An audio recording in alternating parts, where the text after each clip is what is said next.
Day 13 of your challenge is all about the core, the powerhouse. You have a side plank, hip, dip, threader combo. It sounds like a mouthful. Just watch the form. Start on your side. Start on that bottom knee. Your hips are stacked. Your shoulders are stacked. That top hand is in the air. Drop the hips towards the ground and then thread the needle. You thread the needle by bringing the hand down while simultaneously turning the hips. You have 10 on this side and 10 on the next side. You need to make sure you are keeping the core tight the whole time, and engaging that navel is what is pivoting the hips up into the air. Pivot them up. There. Great. And then turn to your other side. Setup is the same. Hips are stacked. You're on your bottom knee. The top leg is straight, and you pivot on that foot. Bring the hips down and under. Down, reach under. Then you have 3. Here's your 4th rep. You see my foot turning there? That's what's bringing me all the way around. My core is the action. That toe is just the fulcrum.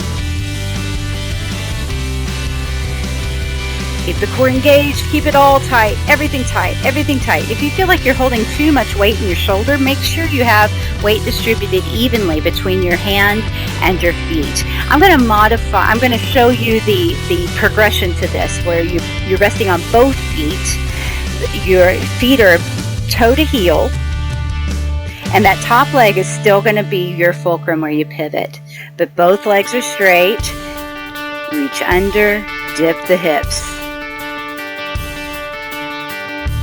Good. See that foot turning? Yep. Keep going. Keep the core tight. Stay engaged. Be very deliberate and dynamic in your movement.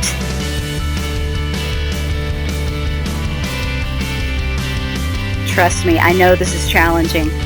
It is definitely a challenging move, but it's so good for your core to be able to do this. And just work up to it. If you aren't doing it from your foot right now, that's okay. Do it from your knee. You'll still get a great workout. And then when you're ready, try it. Just stack your feet, toe to heel, and give it a shot. Same form here. When you come up onto your hand, make sure your hips are stacked, your shoulders are stacked, and you just pivot the hips into the air. There you go. How straight can you keep that arm in the air? Make sure you're not jamming into your shoulder here.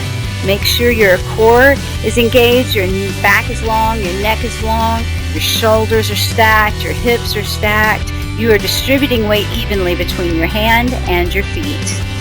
You're almost done. Almost done. Good work. And see, that's the thing. It doesn't have to be pretty. It doesn't have to be perfect, although yes, form is very important. If I were in the room with you, I'd be making sure that your hips were stacked, that your hand is directly under your shoulder, that your shoulders are stacked the whole time. You're not going backwards or forwards. But if you bobble, if you fumble, if you wobble a little bit, those things are not bad things. That doesn't mean that you are not getting anything out of the exercise. In fact, it means quite the opposite, because you're pushing yourself outside of your comfort zone. You're learning a new skill, and you're doing a really great favor for your body and your mind. So enjoy the day, guys.